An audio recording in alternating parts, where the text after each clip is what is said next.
Hello guys and welcome back to the NW Sportscast. The Mariners beat the Orioles in a huge game today on the 4th of July, 7-3, and avoid being swept for the first time this year. And wow, this was kind of a crazy game. A huge 7th inning was blown open by John Power Crawford. He roped a ball that scored was it 2 or 3, I believe. Julio Rodriguez had a big double, and then Mitch Garver as well had a couple of RBIs. Great stuff today from the Mariners in that 7th inning and in the 5th inning. But in those first 4, my goodness, was I nervous that the Mariners were about to get swept to the Orioles and potentially lose another game on the AL West. Let's look how it went down. Bryce Miller was on the hill for the Mariners, 5 2/3 innings pitched, gave up 8 hits, but was able to limit the damage, just the 2 earned runs. And a lot of the reason why he was kind of able to dance around these scenarios where a lot of runners were on base was because of his 6 strikeouts. That's something that, when runners on first and third, 1 out, for example, a strikeout in that scenario is absolutely huge. And then if you get the fly out into deep center, it doesn't cost you a run. So Bryce Miller in his 5 2/3 inning work was able to work 6 strikeouts, just the 1 walk, which is great to see. And because of it, he gets rewarded with a pretty good outing against a good Orioles team. 5 2/3, 2 earned run, and then the bullpen pretty much locked down.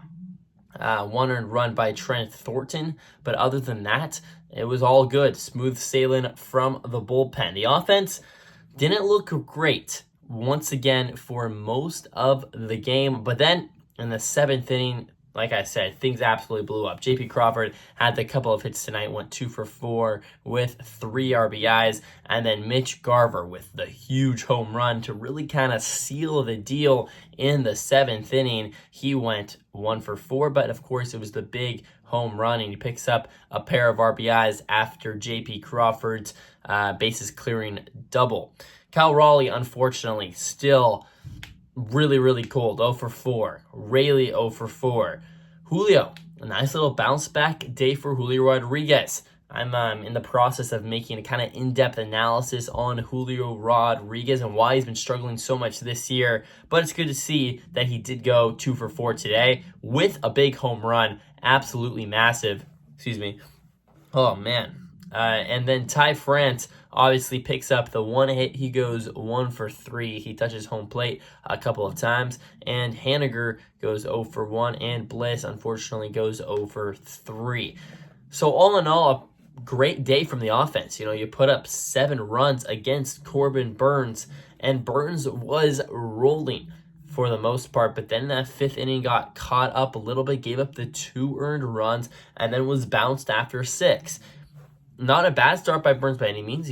6 innings, 2 earned runs, but this Mariner team that has been so incompetent lately, the fact that they were able to get Burnes out of the game after 6 innings and were able to put a couple of runs on him made all the difference. They didn't strike out a ton today. Obviously still the 6 strikeouts for Burnes in 6 innings of work, and they still did end up striking out 11 times as a team.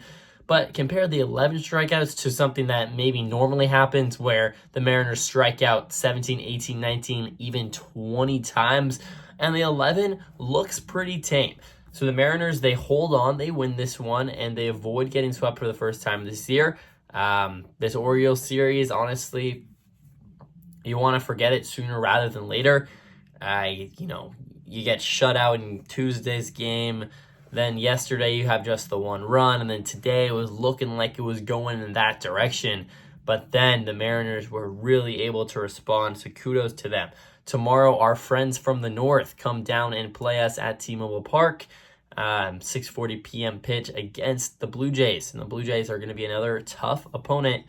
Hopefully you win 2 of 3, but the way things are going right now, you're thinking 1 of 3 is probably more realistic, to be honest. The Mariners 48-41. They are 2 games up on the division. It felt like just yesterday that I came on this post-game show and would say that the Mariners were 10 games lead over the Astros and the Rangers. Well, now all of a sudden, Mariners last 10, they're 3-7, Astros 8-2, and the whole complexity and the position that this division is in has been flipped on its head, to say the least. So the Mariners just got to keep stringing together wins and just got to hope that things work themselves out, because right now you do not want to be in the part of a division race, which is what it's looking like, but B, you do not want to be in a position where August you're hoping for a wild card. You don't want to be in that dogfight. You want to win the division. You want to be out in front of the 8 ball, and I think it's really important that the Mariners do that. So, the Mariners, they win 7-3 today. A big win. And, that's kind of all I got for you guys, honestly. I want to keep it nice and short on the 4th of July. I got things to do. You guys got stuff to do. So you really don't have that much time to watch this post-game show as it is.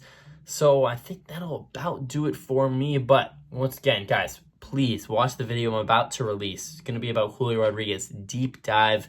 Wrote a script for it and everything. Hopefully it's going to be pretty edited. Super cool.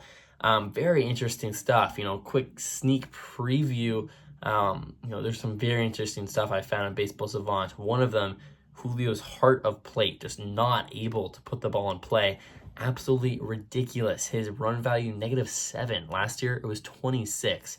So if that doesn't excite you, then I don't know what does. So subscribe to that. Subscribe to see it. Julio Rodriguez in-depth analysis.